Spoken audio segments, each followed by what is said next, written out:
Hello hi దోస్తుల్, ఇది part 2 video అండి. సర్వపిండి ఇలా చూడండి, మెత్తగా ఇలా కలుపుకోవాలండి.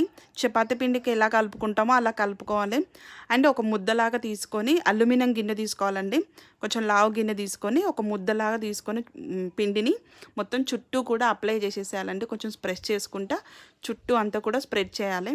చేశాక అక్కడక్కడ హోల్స్ ఇచ్చేసి ఆ హోల్లో కొంచెము ఆయిల్ వేయాలండి. ఆయిల్ వేసేసి ఒక 5 మినిట్స్ క్యాప్ క్లోజ్ చేయాలండి, మూత పెట్టేసేయాలి. ఒక 5 మినిట్స్ తర్వాత ఓపెన్ చేశాక ఒక 15 to 20 మినిట్స్ చుట్టూ కూడా లో ఫ్లేమ్లో కాల్చుకోవాలండి పిండిని. కొంచెం టైం టేకింగ్ ప్రాసెస్, బట్ చాలా టేస్టీగా ఉంటుందండి. తెలంగాణలో చాలా ఫేమస్ అండి, ప్రతి ఒక్కరు ఇష్టపడతారు.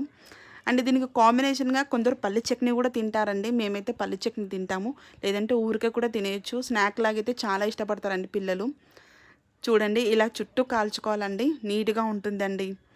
దీనికి కాంబినేషన్ పల్లి చట్నీ చేశాను, అంతే అండి. Bye bye.